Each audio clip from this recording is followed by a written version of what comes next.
আজকে আমি বানাবো স্পেগেটি পাস্তা প্রন দিয়ে। আসো দেখতে।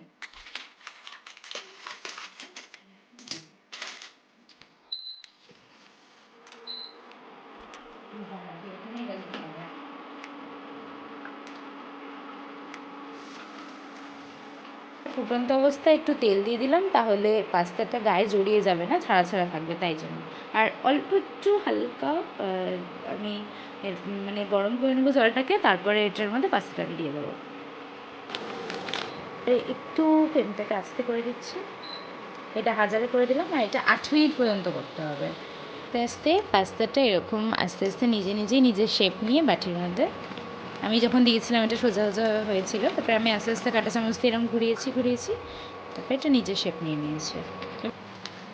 আমি এখানে প্রন পাস্তা বানাবো, যেহেতু এই প্রনের মাথাগুলোকে পুরো ভালো মতো পরিষ্কার করে আমি রেখে দিয়েছিলাম, তো এটা আমি এবার এখানে দিয়ে হালকা পেস্ট করে নেবো। আমি এটাকে ওই মাথাটাকে পেস্ট করে নিয়েছি, নিয়ে তারপরে ওটার মধ্যে একটু বেশি করে জল দিয়ে একটু ওটা গুলিয়ে নিয়েছি, কারণ আমার এটা জলটাই চাই, এটা আমার লাগবে না পেস্টটা। তো তারপরে আমি একটা ছেঁকনি নিয়ে, বা তোমরা একটা সাদা কাপড় দিয়ে করতে পারো, আমার কাছে এখন কাপড় অ্যাভেলেবেল নেই, তো আমি ছেঁকনি নিয়ে শুধু এই জলটা যেটা আছে এই জলটা আমি নিয়ে নেবো, আর এক্সট্রাক্ট যেগুলো থাকবে ওগুলো আমি ফেলে দেবো, ওগুলো আমাদের লাগবে না। তো আমি আস্তে আস্তে জলটা বার করে নিচ্ছি, তবে আসছি দেখাচ্ছি। আমি ওই পেস্টটার থেকে এতটা জল বার করে নিয়েছি, পুরো ওই ছেঁকে এতটা জল পুরো বার করে নিয়েছি। আর এই যে আমার প্রনগুলো, আমি এটাকে আমি ফ্রাই করে নেবো হালকা করে, তারপর আগের প্রসেসগুলো দেখাচ্ছি আমি। এবার আমি যে গ্যাসটা জ্বালিয়ে দেবো,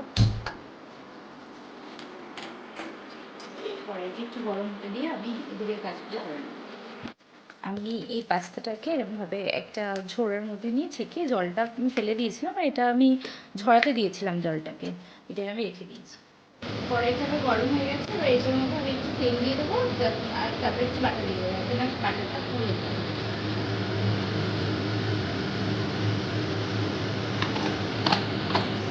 এবার এই তেলটা দিয়ে দিয়েছি, আর তেলটার মধ্যে আমি একটু বেশি করেই বাটার দিয়ে দেবো।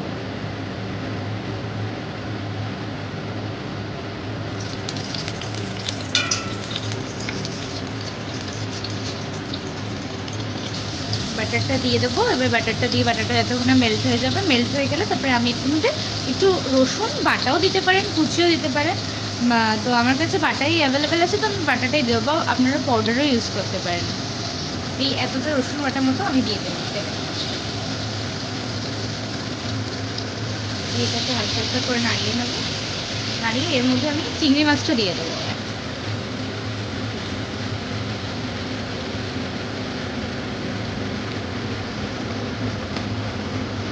এবার এটার মধ্যে আমি হালকা একটুখানি পরিমাণে নুন দিয়ে দেবো, আর এরপরে আমি ওই একটা পাস্তা মিক্স নিয়েছিলাম, ওই পাস্তা মিক্সটা আমি এটার মধ্যে দিচ্ছি। পাস্তা মিক্সটা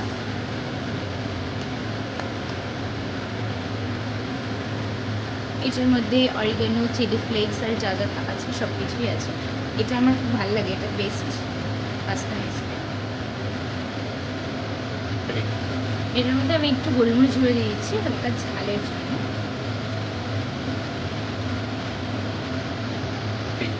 এইগুলো যখন দেখবেন আপনারা এরকম হয়ে গেছে, তো তারপরে এটা এটা এক এক করে এবার তুলে নেবেন, এটাকে একটু ছেঁকে এরকম প্রনগুলো আমি একটা জায়গায় তুলে নিচ্ছি।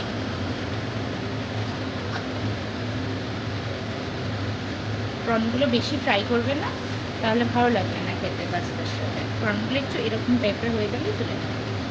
এটা আমি পুরোটা তুলে নিয়েছি, কড়াইতে এগুলো রয়ে গেছে। এবারে আমি যে যে জলটা করে রেখেছিলাম মাথাটা দিয়ে, জলটা আমি এটার মধ্যে ঢেলে দেবো, আর গ্যাসের স্পিডটা মিডিয়ামে রেখে আমি এটা ঢেলে দেবো। এটা আমি কিছুক্ষণ ধরে করতে থাকবো, এটা 5 মিনিট মতো আমি একটু নাড়াবো, এটাকে একটু হতে দেবো।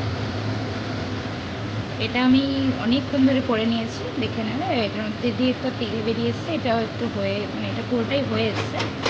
আমি 5 মিনিট মতো এটাকে আমি ফুটিয়ে নিয়েছি জোরে দিয়ে গ্যাস, এবার গ্যাসটাকে আমি আস্তে করে দেবো, আস্তে করে আমি এবার আমার ক্রিমটা আস্তে আস্তে দেবো, কারণ জোরে রাখলে কিন্তু ক্রিমটা ফেটে যাওয়ার ভয় আছে। আস্তে আস্তে আমি এর মধ্যে ক্রিমটা দিয়ে দেবো, ক্রিমটা দিয়ে আমি আস্তে আস্তে এরকমভাবে নাড়িয়ে এটাকে এইগুলোকে মেশাতে থাকবো। আর আর এই প্রসেসটা কিন্তু গ্যাসটা আস্তে দিয়েই করতে হবে। এটা কন্টিনিউ এভাবে নাড়াতে থাকতে হবে। তারপর আমি এটার মধ্যে এটা একটু নাড়ানো হয়ে গেলে তারপর এটার মধ্যে আমি চিজ দিয়ে দেবো। আমি এই আমুলের এই চিজটা ইউজ করছি, আমি চিজটা দিয়ে দেবো। এটা একটু নাড়াতে থাকতে হবে। এবার এটা ফুটছে যখন আমি এটার মধ্যে এই 200 গ্রামের চিজটা হাফ প্যাকেট দিয়ে দিচ্ছি, আর হাফটা আমি রাখতে পারি দিয়ে এটাকে আমি এটার মধ্যে 1 চামচ মতো নুন দিয়ে দিচ্ছি। এবার এটার মধ্যে আমি যে কর্নটা তুলে রেখেছিলাম সবটা দিয়ে দেবো। যে মশলা ছিল ওটাও আমি নিয়ে নিচ্ছি। কর্নটা আমি ছেড়ে এটার সাথে চিজ এগুলোর সাথে কর্নটা মিক্স করবো, একটু ফ্লেভারটা আসে, তারপরে আমি আস্তে আস্তে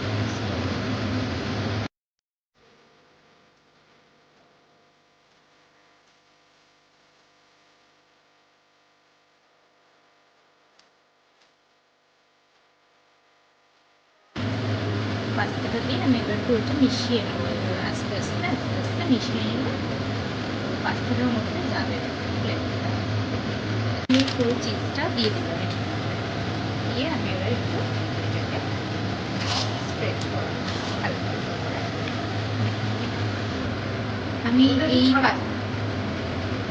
আমি পাস্তা মিক্সটাকে একটু এটার উপরে আরেকবার দিয়ে দিলাম। আমি তখন দিয়েছিলাম ফ্রাইয়ের সময়, এখন একটু দিয়ে দিলাম। ওই 200 গ্রামেরটা দিয়ে দিয়েছিলাম, আমি পুরোটা শেষ হয়ে গেছিলো আগের বারে। তো এবারে আমি চিনিটাকে একটু আমি মোর চিনি করতে চাইছি, তাই জন্য এটার মধ্যে আমি এটার থেকে হাফ কি অল্প একটু চিজ হাতে করে নিয়ে এর মধ্যে স্প্রেড করে দিয়েছি। রান্নাটা আমার হয়েই এসছে, গ্যাসটার ফ্লেমটাকে আস্তে করে দিয়েছি, আর আমি একটু হালকা চিজ এটার উপর থেকে স্প্রেড করে দিয়ে এটা আমি ঢাকা দিয়ে দেবো। ব্যাস, তারপরে 2 মিনিট পর খুলে সার্ভ। মিনিট পর চলে এসেছি, এটা আমি এবার খুলে দেখবো। দেখুন কি সুন্দর চিজগুলো গলে গেছে, পুরো অসাধারণ দেখতে লাগছে। তো আমি এবারে সার্ভ করে আমি দেখাচ্ছি তোমাদেরকে।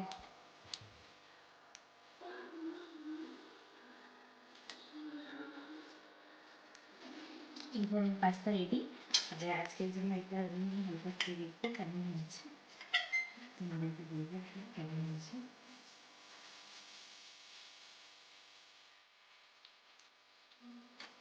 জাস্ট অসাধারণ হয়েছে, অসাধারণ। তোমরাও ট্রাই করে দেখবে আর জানাবে কেমন হয়েছে, ঠিক আছে।